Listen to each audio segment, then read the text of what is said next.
The world tilted when Ezra's fist shattered the mirror, glass shards glittering like stars in a dying sky. I stood frozen, my heart pounding louder than the crash, as his amber eyes burned with a rage I'd never seen. "You're nothing without me, Theo," he growled, his alpha scent, cedar and iron, choking the air in our cramped Boston apartment. I was 24, an omega with no pack, no family, just Ezra. He'd marked me 2 years ago, his teeth sinking into my neck during a heated night that felt like love, but now reeked of possession. I'd thought his alpha bond meant forever. Instead, it chained me to his temper. That night in October 2023, under the dim glow of our kitchen light, I saw the truth. Ezra's mark wasn't love, it was control. We'd met at a queer community center in Cambridge, where Theo Alvarez, a lanky Latino with dreams of opening a bakery, volunteered. Ezra Jackson, a towering black alpha with a laugh that could melt ice, swept me off my feet. His confidence was magnetic, his promises of protection intoxicating. But promises fade. His temper flared over small things, my late shifts at the cafe, a text from a friend, and each fight left me smaller, my dreams buried under his dominance. That shattered mirror was the final straw. "I'm done," I whispered, my voice trembling but resolute. Ezra laughed, cold and sharp. "You'll crawl back. Omegas always do." He stormed out, leaving me with the glass and a secret growing inside me. I was pregnant with his child. I didn't crawl back. I packed a bag, boarded a bus to Portland, Maine, and swore I'd never let an alpha break me again. Portland was a fresh start, a coastal city where the salt air promised healing. I rented a tiny room above a bookstore, got a job at a local diner, and tried to ignore the ache of Ezra's mark on my neck. It throbbed when I thought of him, a cruel reminder of the bond one couldn't fully break. Weeks passed, and the pregnancy made me nauseous, tired, but determined. I wasn't just living for myself anymore.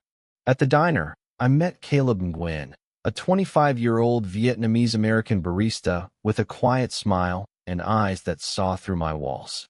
He was no alpha, just a beta with a knack for latte art and a heart too kind for this world. He'd leave me extra muffins, ask about my day, and never pushed when I flinched at his touch. "You don't have to tell me everything," he said one rainy afternoon, sliding a chamomile tea across the counter. "But I'm here." I wanted to believe him, but Ezra's voice echoed, "You're nothing without me." I kept Caleb at arm's length, afraid of trusting again. Yet, every shared laugh, every accidental brush of his hand, chipped away at my fear. By December, I was 6 weeks pregnant, my belly barely showing, but the weight of my past felt heavier than ever. One night, after a double shift, Caleb walked me home through Portland's snowy streets. The old port glowed with Christmas lights, and I stopped under a lamppost, my breath visible in the cold. "Why are you so kind to me?" I asked, my voice raw. Caleb's eyes softened. "Because you deserve it, Theo. Whoever made you think otherwise was wrong." I almost told him everything. Ezra, the mark, the baby, but fear clamped my mouth shut. Instead, I let him hug me, his warmth seeping through my coat. For the first time in months, I felt safe. But safety was a lie I couldn't afford. Ezra wasn't done with me. I'd seen his texts, ignored them, but his last one chilled me. "I'm coming for what's mine." Portland's winter wrapped me in a fragile cocoon, but Ezra's threat loomed like a storm on the horizon.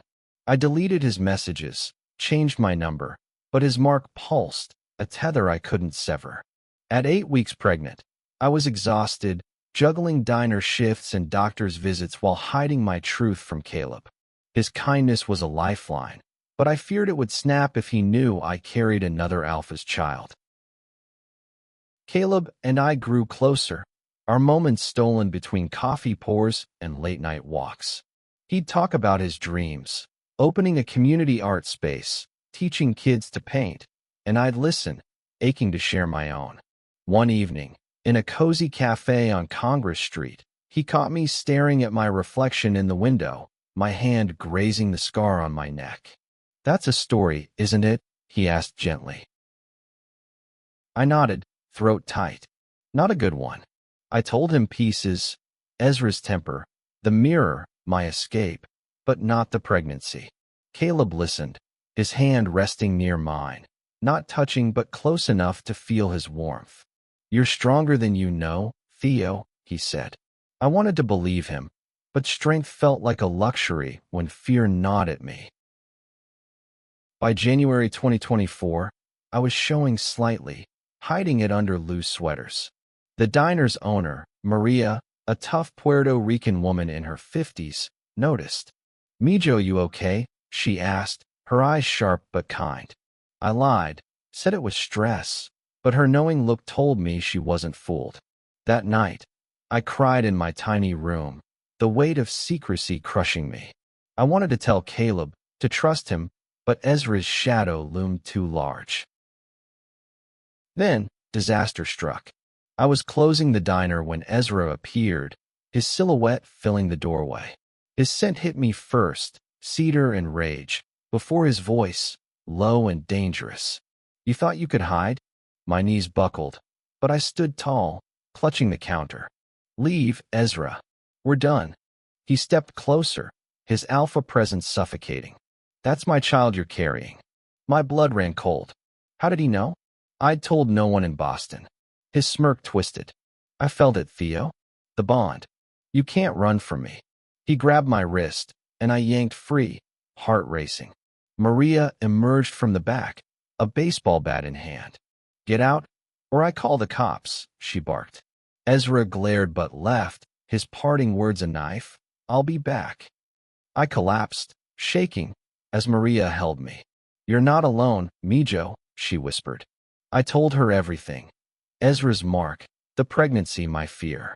She didn't judge, just listened, then promised to keep me safe. But safety felt impossible. Ezra knew where I was, and his alpha bond gave him a claim I couldn't legally break.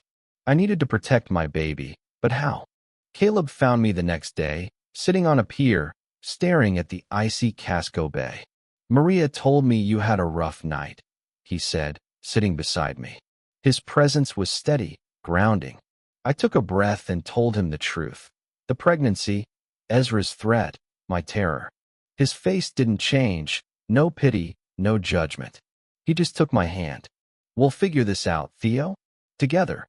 Caleb's words were a lifeline, but trusting them was harder than I expected.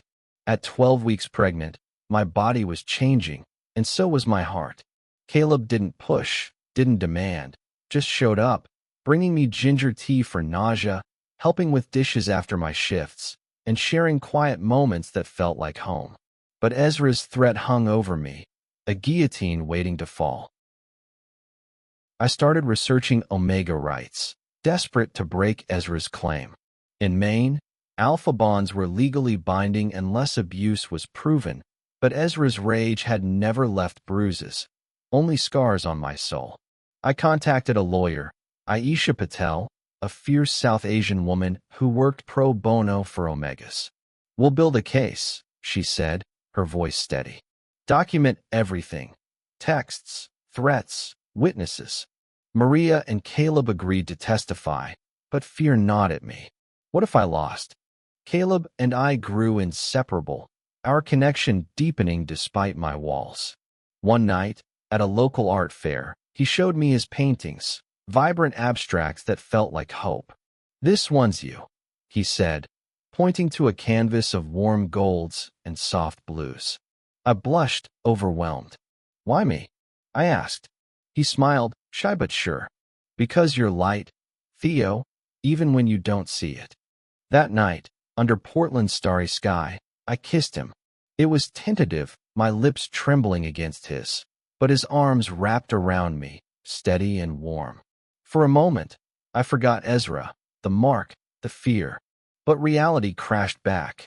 Ezra's texts had stopped, but his silence felt more dangerous than his threats. Aisha warned me he might be planning something. maybe even tracking me through the bond. In March, my fears came true. I was leaving the diner when a car screeched to a halt. Ezra stepped out, but he wasn't alone. A woman, a beta named Claire, clung to his arm, her eyes cold. "You left me for this." Ezra sneered, gesturing at my swollen belly. "I've moved on, Theo, but that child's mine." Claire's smirk cut deeper than his words. He'd chosen her, replaced me, yet still wanted control. I stood my ground, heart pounding. "This baby's mine, Ezra. You don't get to claim us." His eyes darkened, but before he could speak, Caleb appeared, stepping between us. "Back off," Caleb said, his voice calm but firm.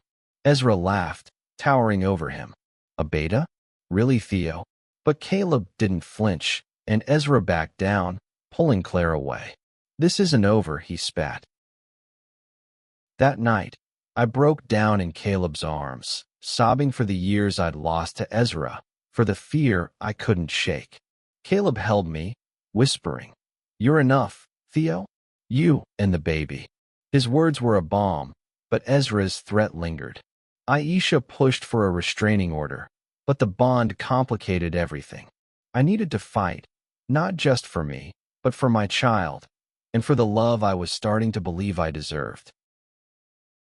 Spring in Portland bloomed with hope, but Ezra's shadow clung to me like damp fog. At 16 weeks pregnant, I felt my baby's first kicks, tiny flutters that grounded me in a way nothing else could. Caleb was my anchor, his quiet strength pulling me through court dates and sleepless nights. Aisha built a strong case, using Maria's testimony and Ezra's threatening texts, but the bond's legal weight loomed large. If I lost, Ezra could claim partial custody, tying me to him forever.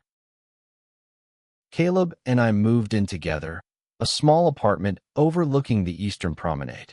It was modest, with creaky floors and mismatched furniture, but it felt like ours. He'd cook pho, filling the air with warmth, and we'd talk about names for the baby.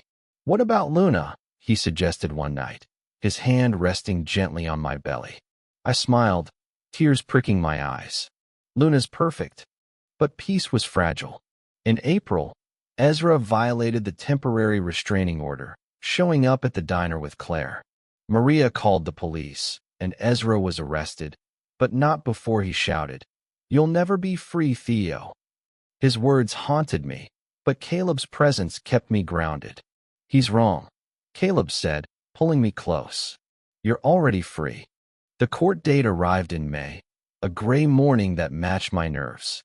Aisha was relentless, presenting evidence of Ezra's rage, Maria's account of the diner incident, Caleb's testimony about Ezra's threats, even my own journal entries detailing years of emotional abuse.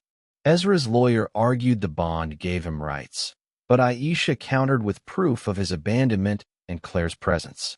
The judge, a stern black woman named Judge Ellis, listened intently. When I took the stand, my voice shook but grew stronger.